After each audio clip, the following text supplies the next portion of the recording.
स्वागत दोस्तों आपका शार्प IQ एजुकेशन में। MPSC 1 चैप्टर नंबर 4 को हम लोग पढ़ रहे थे। आज इसमें हम लोग को पार्ट सेकंड पढ़ना है। आइए शुरू करते हैं। इसमें विदेश नीति के निर्माण में प्रधानमंत्री कार्यालय के बढ़ते हुए प्रभाव को आप किस प्रकार से व्याख्यान करेंगे। कारण, how would you describe the growing influence of prime minister's office in making of foreign policy. Reason, तो यानी अब आपको व्याख्या देना है, आपको रीज़न देना है कि जो विदेश नीति हैं उनके निर्माण में प्रधानमंत्री कार्यालय के इतने प्रभाव बढ़ रहे हैं, इसको आप व्याख्यानित करेंगे कि जब ऑलरेडी विदेश मंत्री या और भी लोग अवेलेबल हैं, प्रधानमंत्री के ही द्वारा इतना सारे फैसले क्यों लिए जाते हैं।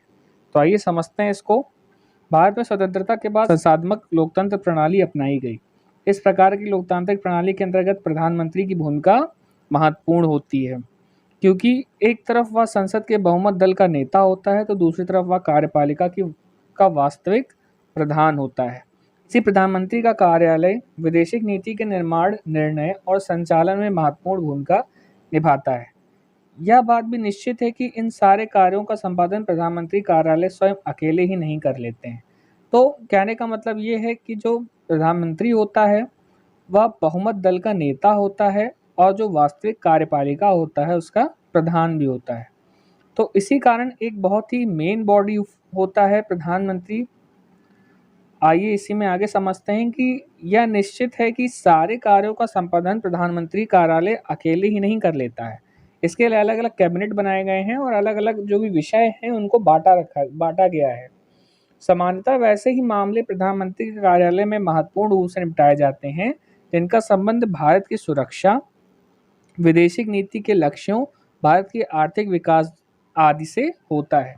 यानी कि जो मेनली ऐसे महत्वपूर्ण विषय निपटाए जाते हैं जो भारतीय सुरक्षा से जुड़े होते हैं, विदेश नीति के लक्ष्यों से जुड़े होते हैं और भारत के आर्थिक विकास से जुड़े होते हैं। प्रथम प्रधानमंत्री पंडित जवाहरलाल नेहरू विदेशिक मामले में बहुत ही दक्ष और विदेशिक व्यवहारों में पूर्ण रूप से परिचित थे। इसलिए विदेश विभाग को वे अपने ही अधीन रखते थे और अपने कार्यालयों के वरिष्ठ अधिकारियों से परामर्श लेकर अपनी विदेशिक नीति का संचालन स्वयं करते थे, जिसका कारण उनके काल में प्रधानमंत्री का कार्यालय वैदेशिक नीति के निर्माण और निर्धारण और संचालन का केंद्र बिंदु बन गया था। तो जो हमारे प्रथम प्रधानमंत्री थे पंडित जवाहरलाल नेहरू, वो जो भी विदेशिक मामले होते थे उनमें बहुत ही दक्ष थे और उनको काफ़ी इस चीज़ का अनुभव था।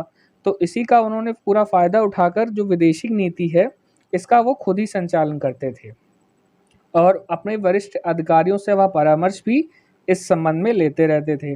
और इसी कारण उन्होंने जो विदेशिक नीति के निर्माण और जो निर्धारण है और जो संचालन है वह उनको अपने अंडर में रखा और इसी वजह से यह देखा गया है कि इस मामले में प्रधानमंत्री का जगह एक केंद्र बिंदु माना गया है। यानी प्रधानमंत्री का जो कार्यालय है वो इस प्रभाव रूप में केंद्र बिंदु की तरह देखा गया। तब से प्रधानमंत्री का कार्यालय विदेशिक नीति के संबंध में अग्रणी भूमिका निभाता रहा है। नेहरू जी की मृत्यु के बाद जब लाल बहादुर शास्त्री भारत के प्रधानमंत्री बने तो उन्होंने प्रधानमंत्री के सचिवालय का निर्माण किया। इसके अंतर्गत वे अपने समस्त कार्यों का संचालन करते थे, परंतु शास्त्री जी विदेशी नीति के मामले में नेहरू जी की भांति सक्षम, अनुभवी और पूर्ण योग्य नहीं थे। इसलिए उन्होंने सर्वप्रथम पूर्णकालिक विदेश मंत्री की नियुक्ति किया, परंतु विदेशी नीति के संबंध में उन्होंने अपने कार्यालय के पदाधिकारियों को व्यापक रूप से विचार विमर्श करके भारत की विदेशी नीति का संचालन किया। तो वहीं अगर हम दूसरे प्रधानमंत्री जी लाल बहादुर शास्त्री जी को देखें तो वह नेहरू जी की भांति उतने अनुभवी और इतने सक्षम नहीं थे। तो उन्होंने एक नई बॉडी विदेश मंत्री को लाए और वो उनकी नियुक्ति किया ताकि वह मुख्य रूप से भारत की विदेश नीति में संचालन करे और भारत की विदेश नीति में प्रमुख फैसला ले। हालांकि अपने जो भी वो वरिष्ठ अधिकारी और पदाधिकारी लोग थे उनसे विचार विमर्श करके भारत की विदेश नीति का संचालन करते थे। वे अपने काल के वरिष्ठ लोक सेवा अधिकारी LK झा की योग्यता एवं अनुभव का अपने विदेशी नीति में संचालन से सहयोग लेते रहे। यहाँ पर LK झा होगा, इसको सही कर लीजिएगा, थोड़ा टाइपिंग मिस्टेक हो गया है। तो और इसीलिए इनके समय में भी प्रधानमंत्री कार्यालय विदेशी नीति के निर्माण और निर्धारण एवं संचालन का प्रमुख केंद्र रहा। तो वहीं अगर हम दूसरे प्रधानमंत्री लाल बहादुर शास्त्री जी को देखें तो इनके काल में वरिष्ठ लोक सेवा अधिकारी थे LK झा सर, उनका यह उपयोग में लेते थे और उनके अनुभव और योग्यता का उपयोग करके भारत की विदेशी नीति का संचालन करते थे। आइए इसी में आगे बढ़ते हैं। लाल बहादुर शास्त्री जी के बाद श्रीमती इंदिरा गांधी प्रधानमंत्री बनी, तो उनके समय में भी प्रधानमंत्री का कार्यालय विदेशिक नीति के निर्माण एवं संचालन का केंद्र बिंदु रहा। श्रीमती इंदिरा गांधी विदेशिक क्षेत्र में पूर्ण रूपेण अनुभव और कार्यों के संपादन में दृढ़ निश्चयी तथा गतिशील थीं। 1967 से 70 तक उन्होंने विदेशिक विभाग को अपने हाथ में ही रखा और विदेशी विभाग का संचालन स्वयं करती थी। तो वहीं अगर हम इंदिरा गांधी जी के कार्यकाल में देखें तो इनको भी अपने अनुभव और इसी आधार पर 1967 से 70 तक जो विदेशी विभाग था उनको अपने हाथ में ही रखा, वह स्वयं ही इस चीज़ का विदेशी विभाग का संचालन करती रहती थी। उसके बाद उन्होंने पूर्णकालिक विदेश मंत्री की नियुक्ति की, फिर भी विदेशी विभाग पर अपनी विशेष निगरानी वे रखती थी। 1971 में जब उन्होंने सोवियत रूस के साथ मैत्री संधि की तो यह संधि उन्हीं के व्यक्तिगत पहल का परिणाम था।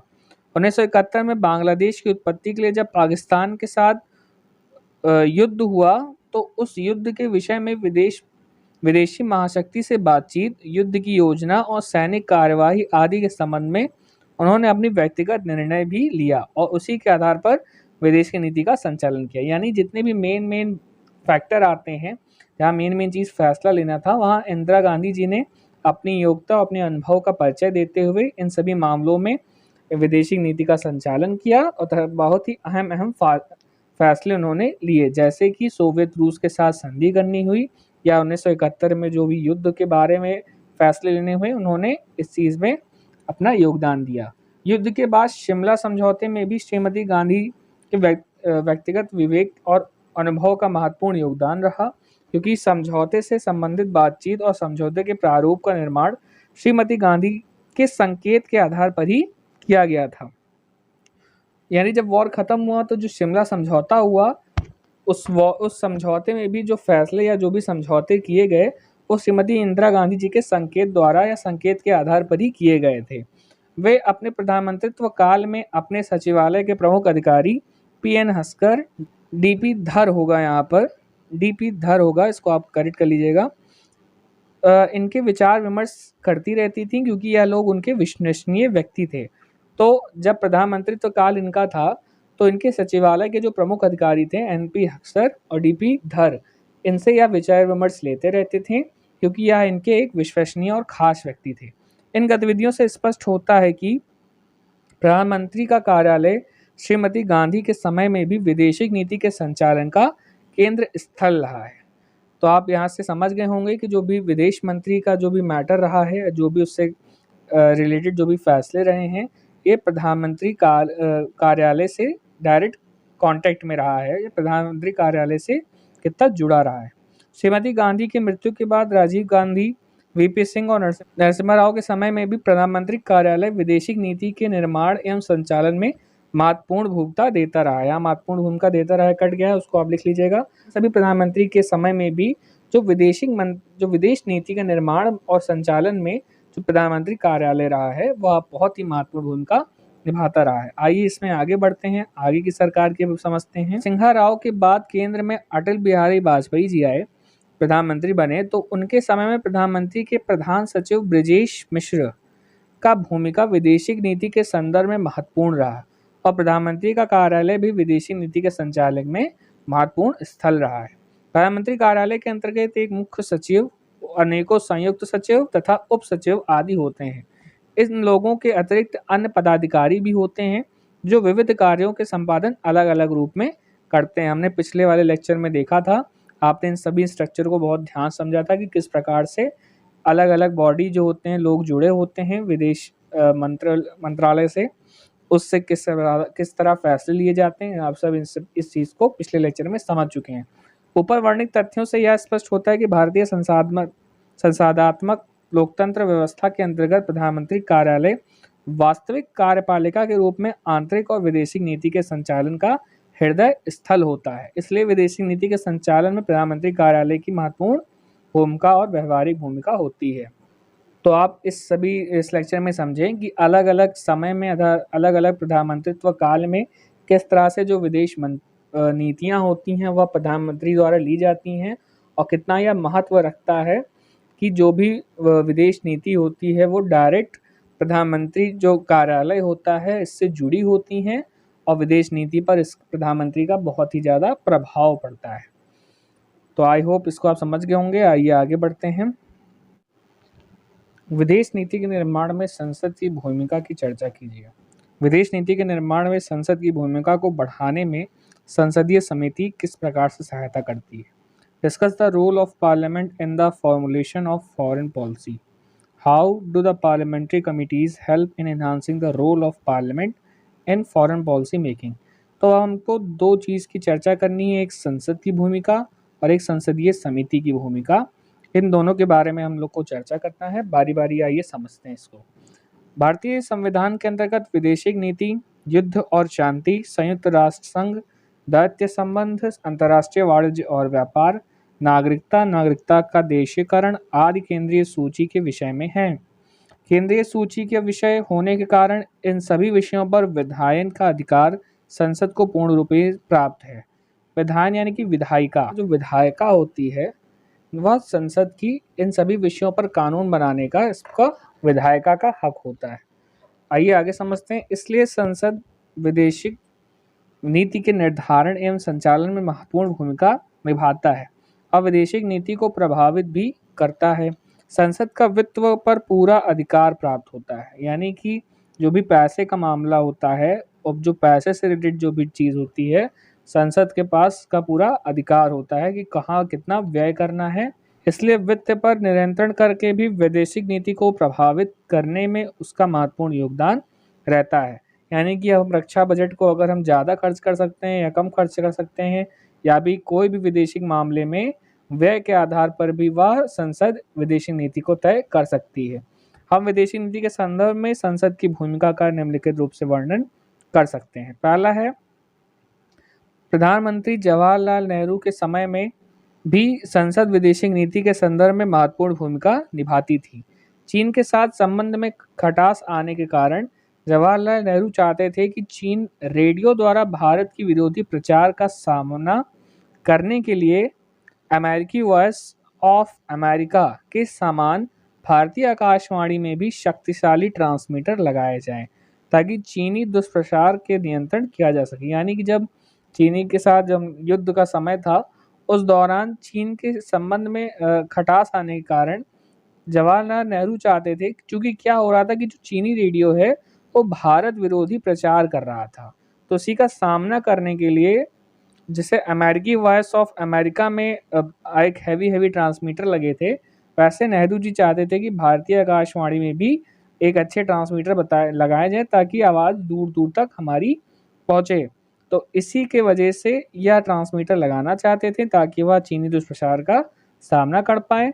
इसके लिए उन्होंने संसद से उच्च श्रेणी वाले ट्रांसमीटर लगाने संबंधी अनुमति लेनी चाहिए, परंतु साम्य दल के विरोध के कारण नेहरू की यह नीति सफल नहीं हो सकी। इससे स्पष्ट होता है कि विदेशी नीति के संचालन में संसद की पूर्ण योगदान होता है।